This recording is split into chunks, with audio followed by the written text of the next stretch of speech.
el problema número uno para la vida cristiana. El más importante de todos los problemas.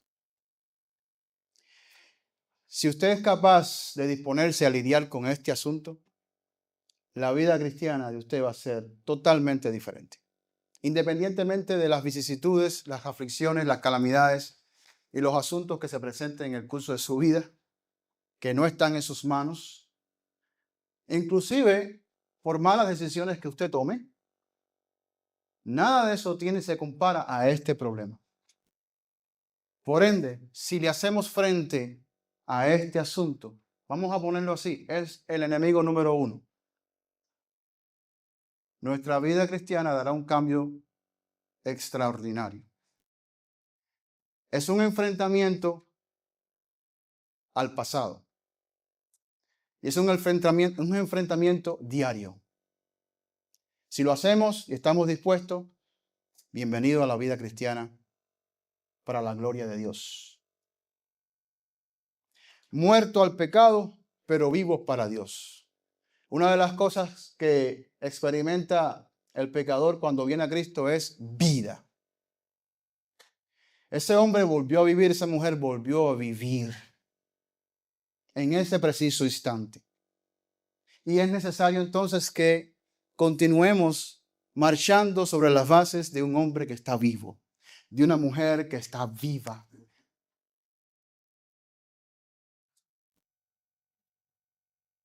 Vamos a leer conmigo, por favor, Romanos capítulo 6, versículos del 1 al 4. Y allí ustedes marquen y quédense conmigo en Romanos capítulo 6. Vamos a tratar de considerar este capítulo enteramente, pero un verso aquí, un verso allá. ¿Qué pues diremos? ¿Perseveraremos en el pecado para que la gracia abunde? Pregunta Pablo. Dice, en ninguna manera, porque los que hemos muerto al pecado, ¿cómo viviremos aún en él? ¿O no sabéis que todos los que hemos sido bautizados en Cristo Jesús hemos sido bautizados en su muerte? Porque somos sepultados juntamente con él para muerte por el bautismo, a fin de que como Cristo resucitó de los muertos por la gloria del Padre, así también nosotros andemos en vida nueva. Porque si fuimos plantados juntamente con él en la semejanza de su muerte, así también lo seremos en la de su resurrección. Sabiendo esto, que nuestro viejo hombre fue crucificado juntamente con él para que el cuerpo del pecado sea destruido, a fin de que no sirvamos más al pecado. Porque el que ha muerto ha sido justificado del pecado. Y si morimos con Cristo, creemos que también viviremos con él.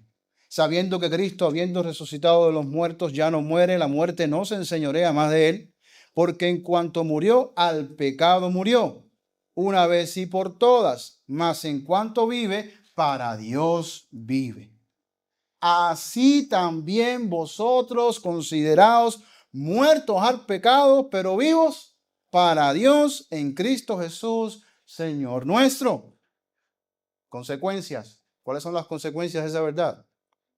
No reine pues el pecado en vuestro cuerpo mortal, de modo que lo obedezcáis en sus concupiscencias, ni tampoco presentéis vuestros miembros al pecado como instrumentos de iniquidad, sino presentaos vosotros mismos a Dios como vivos de entre los muertos y vuestros miembros a Dios como instrumentos de justicia.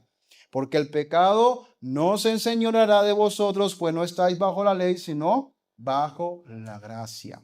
Y ahí tienen todo el contenido del consejo y las afirmaciones que hace Pablo. Y Pablo está afirmando estas verdades, no que se está imaginando. Pablo está afirmando estas verdades porque ellas son una consecuencia directa de la obra que Dios ha realizado en la vida del creyente y que se refleja en los símbolos del bautismo mismo, al haber muerto a esa antigua manera de vivir. Bueno, hermanos míos, el primer punto que quiero compartir con ustedes se deriva precisamente de esta gran verdad, y es que ese pecado, esa vida, ese ambiente pecaminoso que debemos rechazar y pelear contra él, es una terrible y lamentable manera de vivir a la que no debemos regresar, y esa es la palabra clave. En todo el en todos los planteamientos de Pablo, la palabra que no está escrita ahí es regresar. Y precisamente el objetivo de Pablo al hablarle esto a la iglesia en Roma es que ella no vuelva a ese estado controlado por los deseos pecaminosos. La palabra regresar no está, pero Pablo está hablando a creyentes que escaparon, que salieron de esa atmósfera de vida pecaminosa. Y cuando Pablo dice, entonces, ¿qué es lo que vamos a hacer de aquí en adelante? ¿Volver a practicar las mismas cosas? ¿Ven? ¿Vamos a regresar a lo mismo? Ese es el punto clave. ¿Y por qué no debemos hacerlo? Bueno, obviamente, el pecado es una lamentable y terrible manera de vivir. Porque además de todo, es un ambiente de vida separado de la gloria de Dios. Es un ambiente de vida de condenación y destrucción. Y literalmente en la práctica, hermanos, vivir bajo la sombra de la maldad y la injusticia es una lamentable, triste y trágica manera de vivir. Sinceramente, honestamente. Y Pablo nos está advirtiendo precisamente de eso. Del pecado o el ambiente de vida al que no debemos regresar de ninguna manera. Y la Biblia define claramente al pecado como ese estado de esclavitud. Como ese estado de esclavitud perpetua. ¿Perpetua a qué? ¿Atado a qué? ¿Al servicio de qué? De la concupiscencia y de los placeres y de ese estado pecaminoso horrible del hombre. La palabra de Dios describe ese ambiente autodestructivo como un ambiente de muerte, sombrío, de tinieblas, y es un ambiente que produce injusticias continuamente. Es un ambiente que además de ser un ambiente donde pisoteamos y violentamos la ley de Dios, el producto final es injusticia, es ser injusto, es arremeter contra alguien más, es terminar violando, digámoslo así, los derechos, la dignidad de otras personas. Es terminar deshonrando principalmente el nombre de Dios. ¿Y el nombre de Dios merece ser deshonrado? No, es injusto. ¿Y las personas que están alrededor nuestras merecen ser violentadas, merecen ser abusadas, merecen ser discriminadas, merecen ser engañadas, merecen ser traicionadas, merecen ser pisoteadas, robadas? No, es injusto, es un ambiente de vida injusto. El hombre sin Dios vive en esa carrera desesperada hacia el precipicio del infierno, hermanos, hacia el mismo precipicio del infierno, siendo como dominados en todos los aspectos de su vida por su propia concupiscencia. Ahí está la concupiscencia sentada en el trono, o digámoslo así, sentada, y usted es el caballo en esa carreta, ¿verdad? Usted ha visto las carretas que es tirada de varios caballos. Pues ahí está la concupiscencia sentada con las, ¿cómo se llaman esas cuerdas? Con las cuerdas que dominan la dirección de los caballos. Ahí está la concupiscencia dominando, dirigiendo, determinando, decidiendo en todos los aspectos de nuestra vida. Cuando usted echa el casete, el video para atrás de sus acciones pecaminosas, usted dará cuenta que siempre el factor predominante es la concupiscencia, el deseo de ir en contra de lo que Dios ha establecido, el deseo de obtener cosas que no te corresponden obtenerlas. Que Dios ha establecido tiempos para tal vez que usted tenga ciertas cosas en su vida, un ejemplo, pero usted quiere adelantarse. La persona, como por ejemplo, cuando Dios le dijo al hombre, con el sudor de tu frente comerás. Entonces, se requiere esfuerzos y trabajo para obtener el fruto, el alimento, pero viene el ladrón y dice, no, yo me voy a adelantar a ese proceso, yo voy a agarrar de aquí fácilmente, voy a extraer, voy a tomar lo que no es mío y así obtengo lo que yo quiero por otra vía. Entonces, mis hermanos, ¿qué sucede con todo esto? Cuando nosotros comenzamos a analizar nuestro comportamiento, miramos la semana pasada o el día anterior, podemos darnos cuenta, podemos distinguir claramente, caramba, verdaderamente estoy siendo guiado por mi concupiscencia más que por la voluntad de Dios, o más que por aquello que es correcto y es justo. Siempre hay un factor de deseos implicados. Por eso viene el disfrute en lo que hacemos en contra de la voluntad de Dios, porque en las bases hay implicado un deseo y un placer que requiere ser satisfecho. No sé si me pueden entender. Hay algo que requiere satisfacción, que busca ser satisfecho. Es como esas cosas que se nos meten en la cabeza y hasta que no las obtenemos, no estamos tranquilos. Hay algo que nos impulsa y nos impulsa y nos impulsa a satisfacer esas cosas. Cuando echamos para atrás y miramos, decimos, todas estas decisiones que yo he venido tomando en este curso de mi vida, en esta etapa, en este día, verdaderamente no han sido otra cosa que responder a los deseos propios míos. Y el hombre impío que no conoce a Dios vive sobre esas bases en todo el curso de su vida. Y vuelvo y repito, es una carrera desesperada hacia el despeñadero del mismo infierno. Vive para tener, vive para alcanzar, vive para experimentar placer por placer en el aquí y en el ahora. Asimismo, como hace referencia el profeta Isaías en el capítulo 22, versículo 13, diciendo, y he aquí gozo y alegría, matando vacas y degollando ovejas, comiendo carne y bebiendo vino, diciendo, comamos y bebamos, porque mañana moriremos. Cuando estudiamos el comportamiento y el carácter del pueblo rebelde, cuando estudiamos el Antiguo Testamento y vemos el comportamiento del pueblo que injustamente le dio la espalda a su Dios, ¿qué encontramos de base? ¿Qué encontramos de bases? ¿Que quisieron ir a la contraria de Dios porque quisieron? No, porque en las bases hay un placer. En las bases hay una búsqueda intensa que consume al hombre y que procura satisfacer por encima de todas las cosas hasta llegar a pisotear y traicionar al Dios que les dio libertad, bendición, tierra, ciudad, paz, con tal de satisfacer esa concupiscencia alocada que lleva el hombre en sí. ¿Y dónde encuentra satisfacción el hombre para esas cosas? En el aquí y en el ahora. Eso es así. ¿Cómo define esto la Escritura? Esclavitud. La esclavitud viene a consecuencia de satisfacer continuamente a ese Señor y a ese amo que gobierna y dirige tu vida.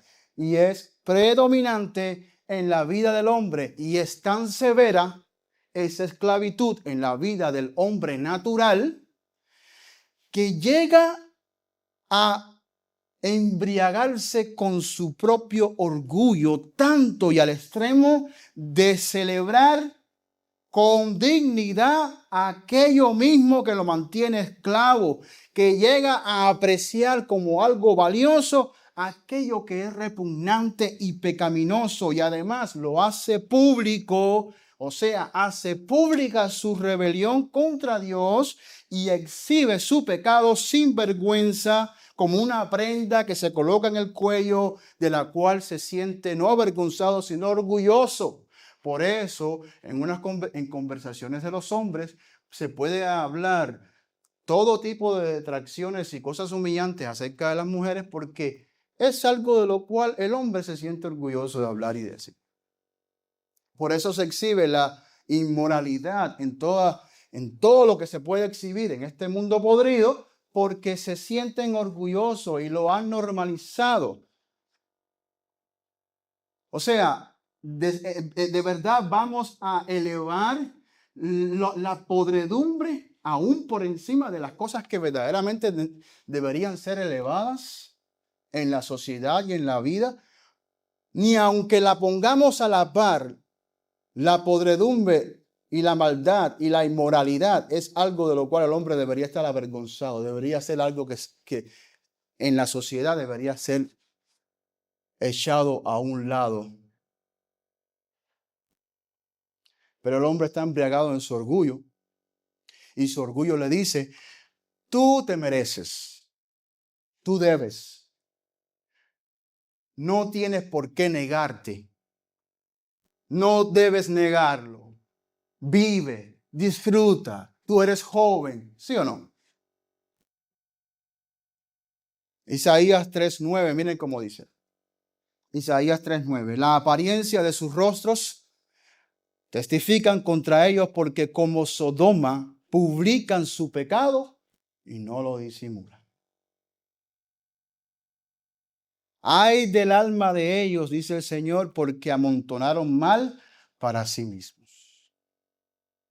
Posiblemente al principio hubo un poco de pena y disimulaban las cosas, pero con el transcurso del tiempo, el hombre pecador llega un momento en que no le importa lo que los demás piensen de él. Y exhibe su pecado como nada. Exhibe su maldad como nada. Además de todo esto, me gustaría añadir otra ilustración. Y es que la vida en pecado es tan terrible y tan lamentable que podemos ilustrarla como una ciudad en ruinas, una ciudad asolada. Porque eso es lo que termina siendo la vida del hombre y del mundo, una ciudad desbaratada. Porque claro que el que emprende su curso en ir en pos de obedecer al pecado termina dejando un rastro de sangre por todos lados y de dolor y de problemas. Sin duda alguna. Una ciudad ahora, aquella ciudad que era bella, alumbrada, donde reían y jugaban los niños y las familias disfrutaban un tiempo agradable. Ahora vemos a la ciudad asolada, una ciudad que es puro escombros, una terrible desdicha, lamento, una condición irremediable, un lugar de muerte lleno de cenizas, lleno de dolor. Eso es lo que viene a representar la vida en pecado. ¿Por qué yo estoy hablando de esto? Para que usted reflexione conmigo hacia dónde muchos, incluyendo cristianos, quieren volver. Tristemente así quedó la condición del pueblo de Dios en el pasado cuando eligió continuar viviendo bajo ese antiguo paradigma egocéntrico y esclavizante. Así quedó. Cuando Dios demuestra lo que viene a consecuencia del pecado a su propio pueblo, cuyas ciudades quedaron destruidas, incluyendo el templo, la habitación del Señor, está diciéndole, este es el final, esto es hacia donde todo su pecado siempre va a desembocar. Este es el resultado. No pasó antes por mi misericordia, pero este es el resultado del pecado. Y cuando vemos el libro de Isaías y a los profetas, en el 3:8 al 11 dice, pues arruinada está Jerusalén y Judá ha caído, porque la lengua de ellos y sus obras han sido contra Jehová para irritar los ojos de su majestad. La apariencia de sus rostros testifican contra ellos, porque como Sodoma publican su pecado, no lo disimulan. Y leemos en el 10, decir al justo que le irá bien porque comerá de los frutos de sus manos. Ay del impío, mal le irá porque según las obras de sus manos le será pagado. El resultado final va a ser desastre, va a ser caótico sin duda alguna, va a ser muy doloroso. El pecado, hermanos míos, es una terrible manera de vivir a la que no debemos regresar. Y esta exhortación no es para los incrédulos, es primariamente Pablo hablándole a los creyentes en Roma. Y cuando pensamos en Roma, pensamos en ese tipo de ciudad donde verdaderamente abundan las tentaciones, a diferencia de otros lugares. Cuando pensamos en Roma, pensamos como en Estados Unidos.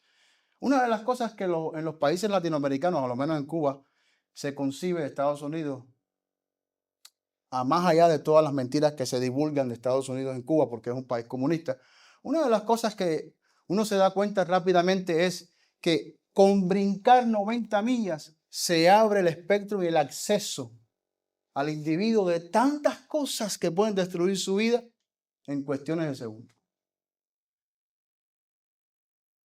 Más allá de lo bueno, más allá de ser un país donde hay oportunidades de libertad, de expresiones y todo eso, realmente podemos reconocer que la magnitud de las tentaciones que pueden destruir a los hombres jóvenes e inclusive a los niños es tremendo por el acceso que tenemos tan rápido a las cosas. Tal vez en nuestros países estamos más limitados.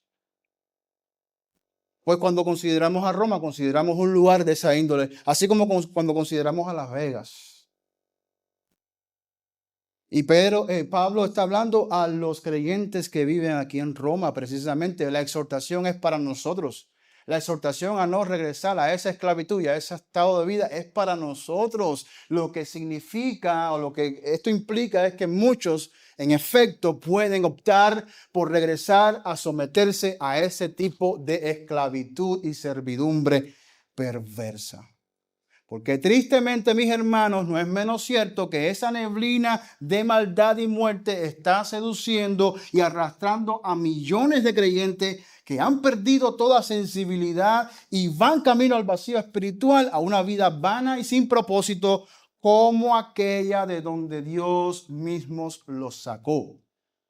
Eso no es una mentira, eso es una gran verdad. Eso es una gran verdad. Hoy hay muchos creyentes que salieron de su servicio dominical por la mañana y ahora mismo están en sus casas pensando en hacer y volver a realizar aquellas cosas que hacían en el pasado.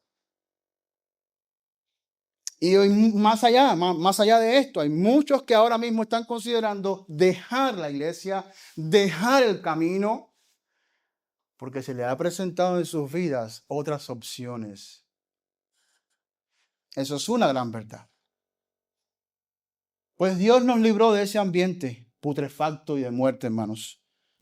Ese ambiente de destrucción, disfrazado de diversión, disfrazado de placer, disfrazado de logros, disfrazado de falsas esperanzas, porque obviamente lo que este ambiente de muerte viene con la careta o con la fachada que se nos muestra, no se nos muestra el pecado con la fachada que realmente él es, que es destrucción. No se nos muestra así, se nos muestra divertido, se nos muestra placentero, se nos muestra como esta es la manera en que puedes lograr tus sueños, tus metas.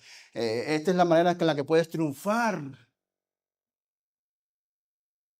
Esta es la forma en la que puedes sacar a tu familia adelante. Tal vez es un negocio turbio, un negocio donde vamos a extorsionar a personas o tenemos que ser suspicaces para engañar y para poder aprovecharse de la gente que sin conocimiento van a pagar lo que le digamos y cosas similares.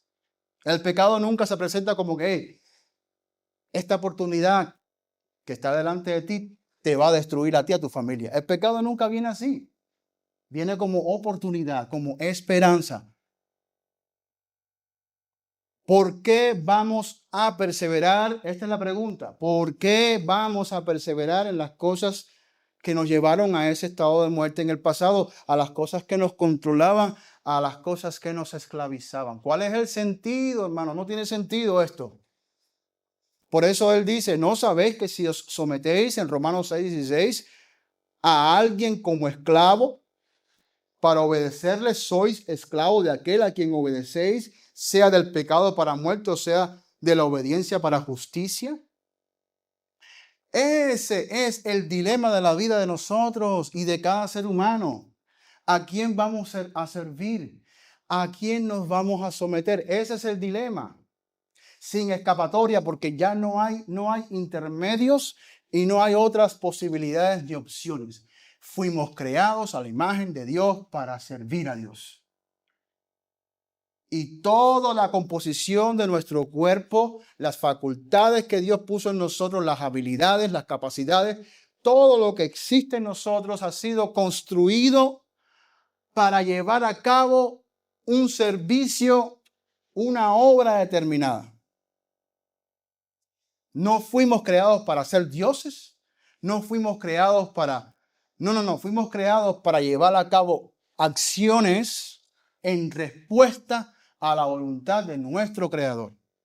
Y lo primero que Dios le dice al hombre, ahí está el jardín del huerto del Edén, cultívalo, cuídalo, ¿sí o no? Hay una labor que hacer. Fuimos creados para realizar labores.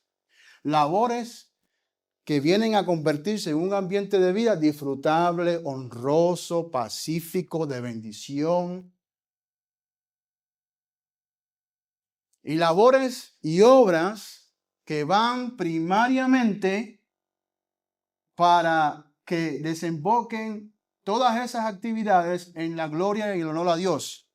Pero también, habiendo Dios hecho dos de nosotros que complementariamente fusionan y funcionan como un todo, hombre y mujer, labores y funciones en servicio que también desembocan en el bien de aquel que está al lado de nosotros.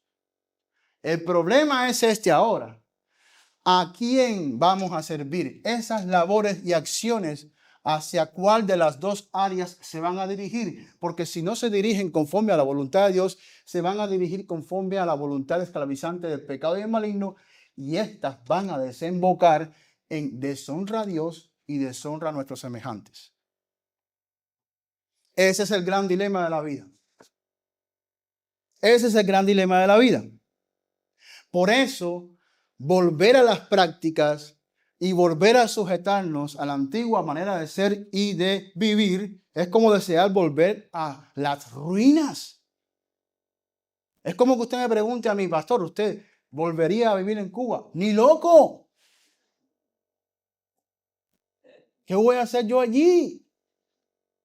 Andan la gente, los pobres, mi familia, lleno de ronchas, de mosquitos, porque no hay luz por largos periodos de tiempo. Y no solamente por eso, sino porque el sistema como tal es un sistema que es aplastante, es destructivo.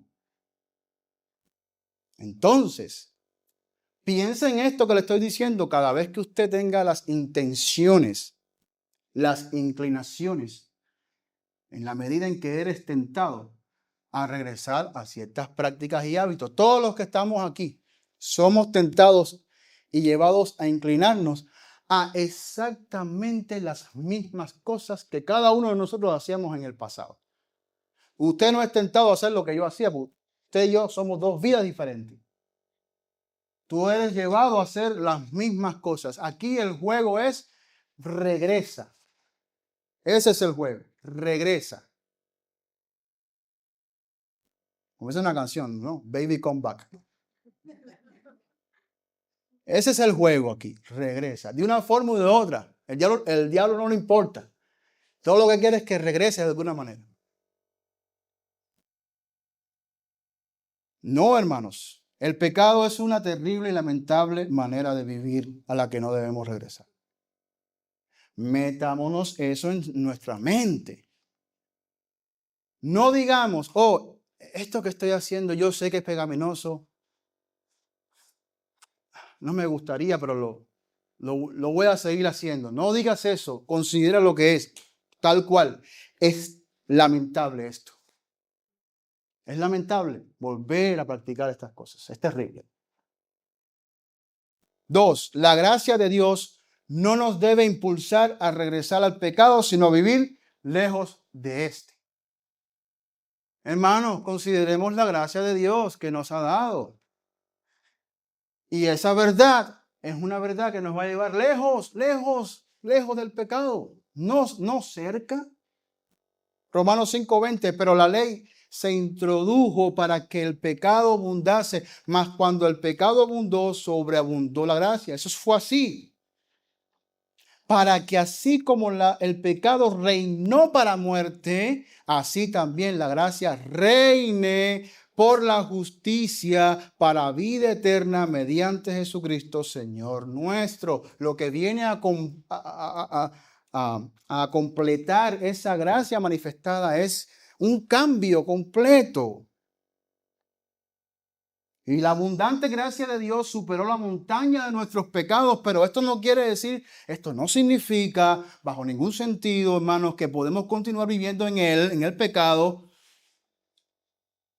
y pensar y decir, bueno, al fin, de todos modos, voy a seguir recibiendo el perdón y la gracia de Dios. Como piensan los impíos, que ellos pueden vivir como ellos quieren y aún así Dios los va a bendecir, Dios los va a ayudar. Hasta los ladrones oran a Dios antes de robar. Entonces, esa idea, eso no tiene sentido. No tiene sentido. Romanos 6:1. ¿Qué pues diremos? ¿Perseveraremos en el pecado para que la gracia abunde? En ninguna manera. ¿Sí o no?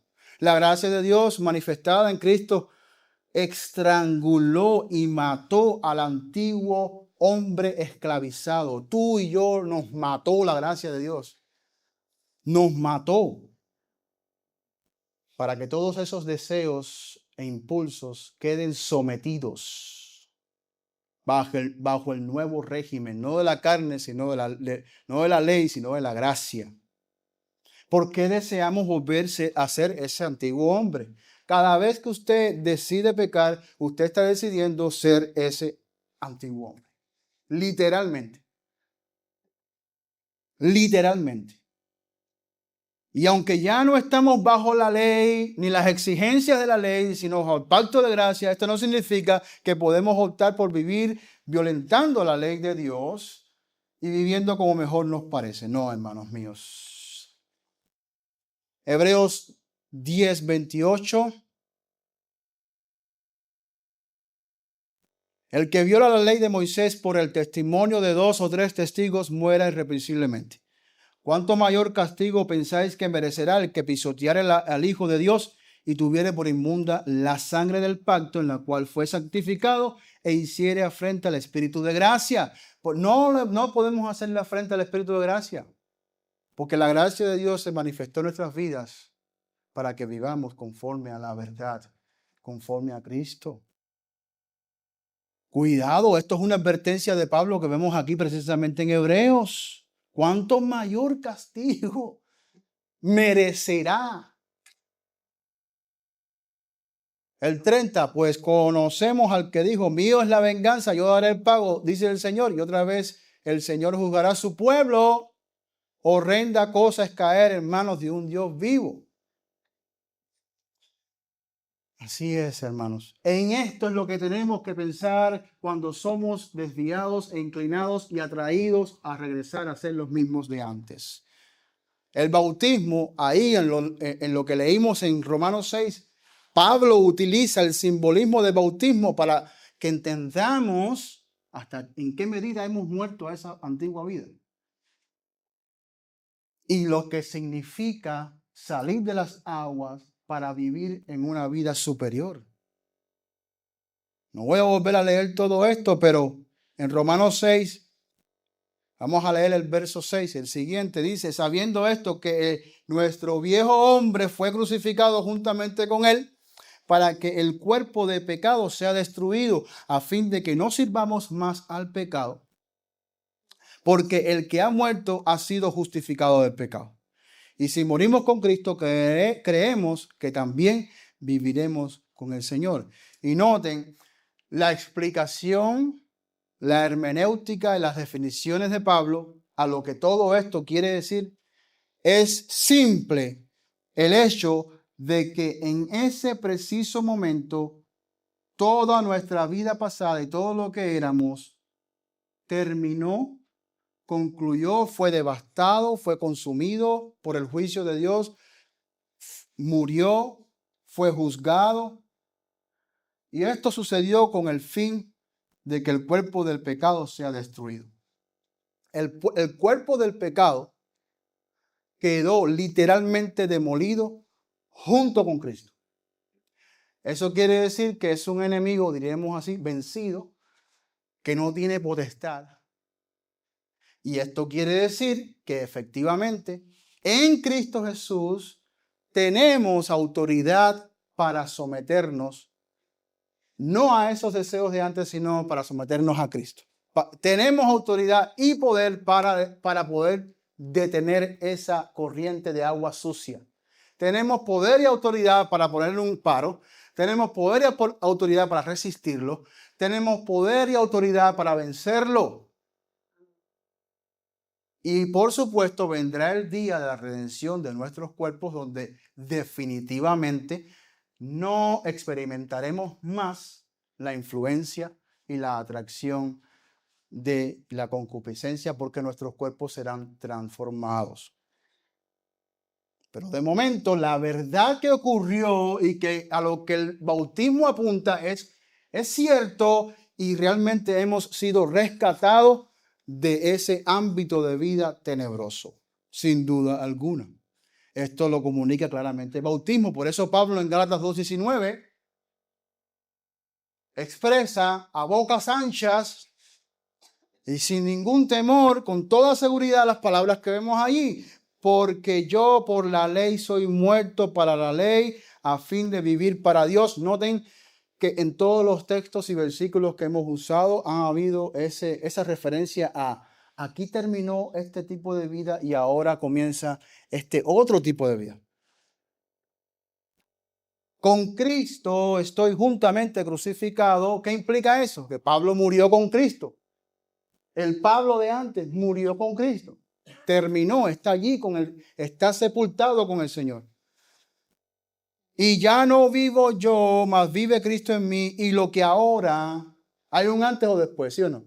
Lo que ahora vivo en la carne, lo vivo en la fe del Hijo de Dios, el cual me amó y se entregó a sí mismo por mí. Por eso se puede plantear eso con claridad.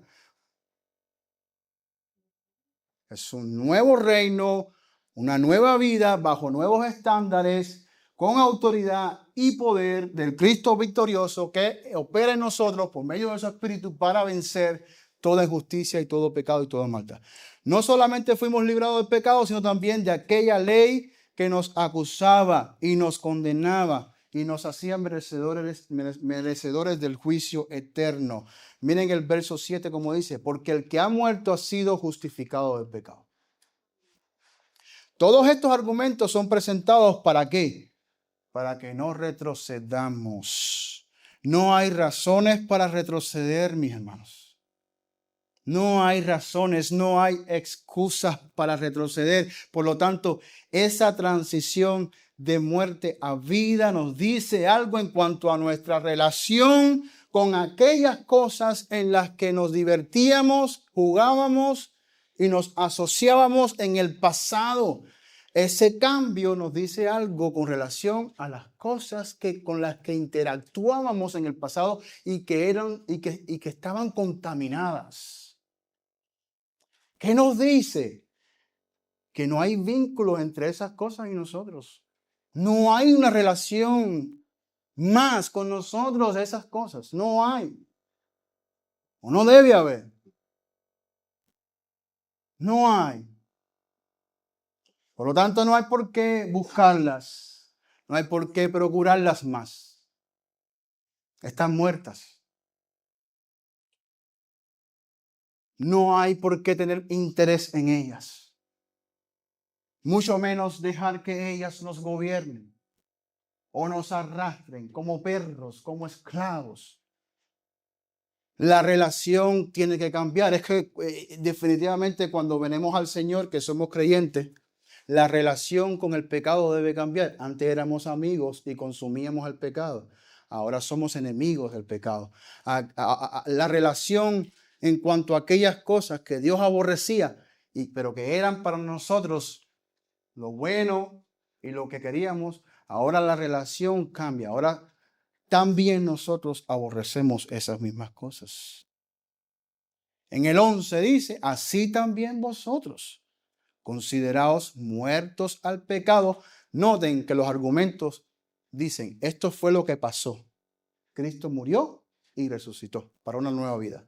Y da todos los argumentos para llegar a esta conclusión donde dice, así también vosotros, consideraos muertos al pecado, pero vivos para Dios en Cristo Jesús, Señor nuestro.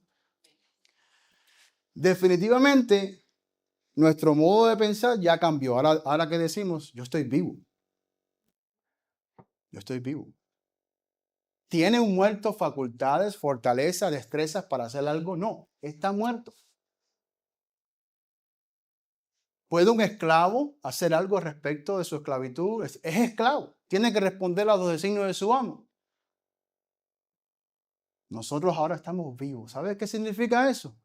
Tenemos todo lo que necesitamos para darle una nueva dirección a nuestra vida, para hacer lo que queremos hacer, para hacer lo que antes no podíamos hacer, porque estamos vivos. Por lo tanto, el último punto, y con este concluimos, es el siguiente. Elige continuar viviendo.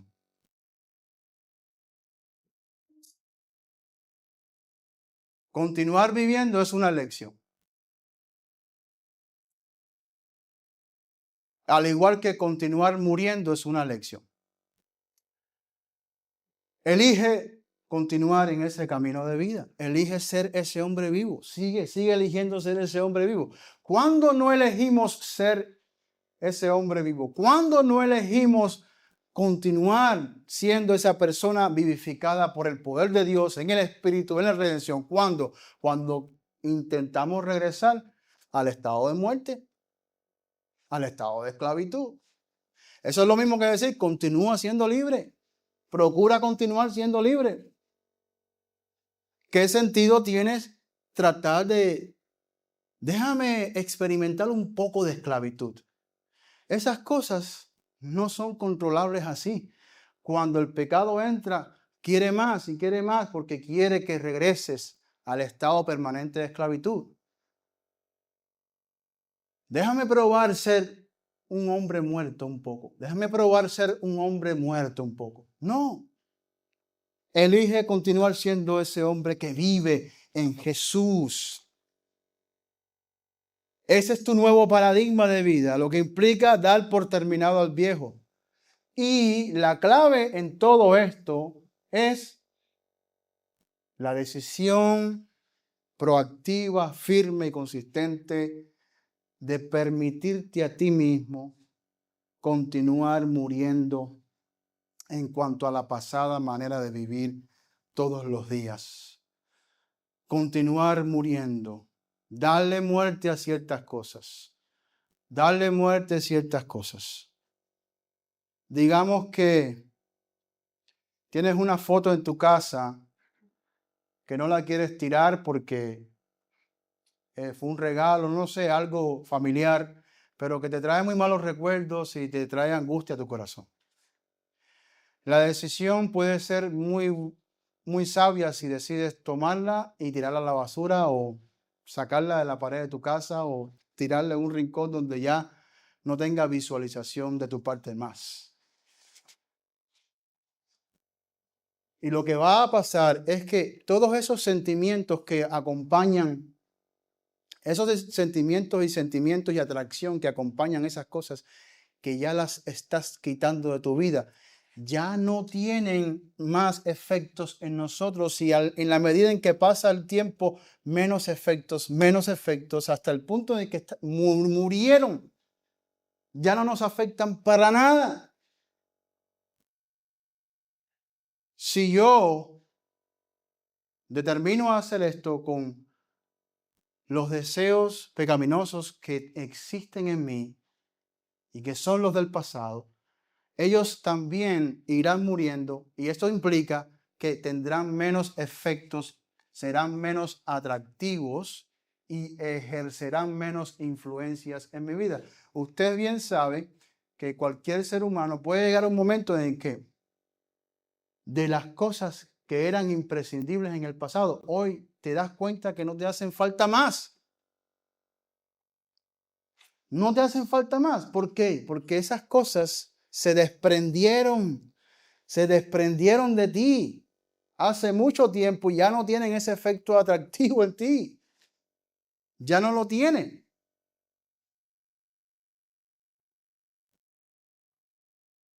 El cuerpo humano funciona así, hermanos. Biológicamente hablando funciona así. El cuerpo no entiende, no sabe que lo que usted colocó en su boca es dañino o no. El cuerpo te lo va a dejar saber a usted cuando pase el tiempo y ese daño ya impactó sus órganos. Oiga lo que estoy diciendo. Lo que el cuerpo va a percibir cuando entre ese bocado dulce de ese cake de 3 leches, que el mejor que usted se comió en la vida. Lo que el cuerpo va a percibir dentro de sí es, esto es maravilloso. Dame más de esto todos los días si es posible. ¿Ok? ¿Sí o no? ¿Qué pasaría si llega un momento en su vida donde ya eliminas todos estos antojos? Créeme que cuando pase el tiempo, no tendrán en usted la misma atracción, como se dice en inglés, craving, que quiero comerme. No va a existir porque han sido eliminadas. Y el sistema mismo del cuerpo tiene un periodo en donde digámoslo así, se desintoxica de estas cosas y ya no representan ese deseo, ya no existe más. Y si existe mínimamente, puede ser fácilmente controlado. Así mismo funciona la vida espiritual del creyente. Créeme, es exactamente así que funciona la vida espiritual del creyente. Y yo soy testigo, y muchos de ustedes creyentes conmigo sabemos que hay cosas que no significan nada para mí. Yo no podía vivir en mi vida pasada sin ir a una discoteca, sin escuchar música, la música más desastrosa del mundo, habido y por haber. O sea, eso ahora mismo no significa nada para mí, pero absolutamente nada. Absolutamente nada significa. Es un ejemplo, ¿no? Bastante simple, pero porque murieron. Eso es lo que significa hacer morir esas cosas. Eso es lo que significa hacer morir a ti mismo, o hacerte morir a ti mismo. La muerte de ti mismo es la muerte de todo aquello que te impulsa o que te provoca a realizar ciertas prácticas, hábitos y obras, acciones, y que tú sientes que son necesarias y sientes el peso de su atracción. Sientes el peso de su atracción, debes llevarla a cabo, debes realizarla. Ese peso, cuando uno hace morir esas cosas, te despojas de ese, lo rompes esa cadena, rompes ese código y ya no está más. Cuando usted logra hacer eso, usted hizo morir. Y se hizo morir a usted mismo, porque eso es todo lo que la vieja naturaleza es. Todo lo que la vieja naturaleza es una sopa de códigos que exige que lleves a cabo esta tarea, esta voluntad, este deseo, aquel otro. Eso es todo lo que es. No es otra cosa que eso. Hacer morir en nosotros toda esta pasada manera de vivir es romper con todos esos códigos. Es que ya no tienen ni ejercen ningún tipo de influencia en nosotros. Así que por primera vez tenemos el poder de ejercer dominio, voluntad y autoridad sobre nuestro cuerpo. Si no podemos en Cristo Jesús ejercer dominio, autoridad y voluntad sobre nuestro cuerpo, ninguna de las exhortaciones de las epístolas, ni de Cristo, ni de Dios, significan absolutamente nada. Pero Dios nos las ha comunicado. ¿Por qué? Porque en Jesús tenemos la autoridad de ejercer dominio sobre estas cosas. Esa es la conclusión lógica. Por eso en el 12, no sé si lo puse ahí otra vez, no reine pues el pecado en vuestros cuerpos. ¿Cómo no va a reinar el pecado en mi cuerpo cuando yo no tengo autoridad sobre él? No, Jesús te dio autoridad sobre esto. Te dio un espíritu no de cobardía, sino de dominio propio. Te dio facultades y potestades espirituales para que puedas hacer morir estas cosas y vivir para hacer la voluntad de Dios. Por eso Pablo escribe lo que escribe, si no, no tuviera sentido. No reine pues el pecado en vuestros cuerpos mortales, de modo que lo obedezcáis en sus concupiscencias. Ni tampoco presentéis vuestros miembros al pecado como instrumentos de iniquidad, sino presentaos vosotros mismos a Dios como vivos de entre los muertos y vuestros miembros a Dios como instrumentos de justicia. Y eso es una facultad que ejercemos en autoridad para determinar: no presentaré más mi vida para complacer estos deseos. Y ahí comienza la muerte de todos esos antiguos deseos. Notemos el poder de elección que ahora podemos ejercer. Y eso es importante. Nunca pensemos nosotros que no podemos. El pecado nos va a llevar a pensar de que verdaderamente siempre seremos vencidos. Siempre seremos dominados y nunca nos saldremos con la nuestra. No, sí tenemos las facultades espirituales y podemos en Cristo Jesús vencer todas estas cosas. Ahora somos en Cristo instrumentos de justicia y vivimos para esto. El curso desenfrenado que nos llevaba a la concupiscencia hacia el odio, los pleitos, las contiendas, las injusticias, ha terminado. Por eso dice el 18 en Romanos 6, y libertados del pecado, vinisteis a ser siervos de la justicia. Hablo como humano por vuestra humana debilidad. Que así como para iniquidad presentasteis vuestros miembros para servir a la inmundicia y a la iniquidad, así ahora para santificación presentad vuestros miembros para servir a la justicia. 20. Porque cuando eras esclavos del pecado, eras libres acerca de la justicia. Pero ¿qué fruto tenías de aquellas cosas de las cuales ahora os avergonzáis? Porque el fin de ellas es muerte. Ya hemos hablado de esto, ¿sí o no? Mas ahora que habéis sido libertados, noten que siempre hay antes y ahora, antes y ahora, antes y ahora. Mas ahora que habéis sido libertados del pecado y hechos siervos de Dios, tenéis por vuestro fruto la santificación y como fin la vida eterna. Porque la paga del pecado es muerte, mas la dádiva de Dios es vida eterna en Cristo Jesús, Señor nuestro. Hermanos, tenemos la oportunidad de vivir de esa manera para Dios. Podemos hacerlo. Pero lamentablemente hay muchos que todavía dicen, déjame probar un poco de ese ámbito de muerte. Voluntariamente. No por accidente, ni que me equivoqué. No. Voluntariamente estamos escogiendo regresar a las ruinas. Voluntariamente. Y muchas veces sucede sin presiones. Porque ciertamente hay momentos en donde nos hemos tentado, ahogados, asfixiados y nos rendimos. Pero muchas veces, sin presiones, sin estar ahogados, sin tentaciones, voluntariamente estamos escogiendo las ruinas, el ámbito de muerte esclavizante, porque queremos. Eso es una elección muy propia de usted, hermano. Cambie esas elecciones. No miremos atrás, no hay nada en el pasado, sino terror y un ambiente de vida oscuro, lejos de la gloria de Dios. Ahora somos libres, estamos vivos. Elige seguir viviendo en libertad para la gloria de Cristo, en el poder del Espíritu de Dios, mi hermano. Oremos. Padre, gracias te damos y te pedimos, mi Señor, que en tu misericordia, piedad y bondad nos ayudes fortaleciéndonos espiritualmente y mentalmente en el poder de tu Espíritu para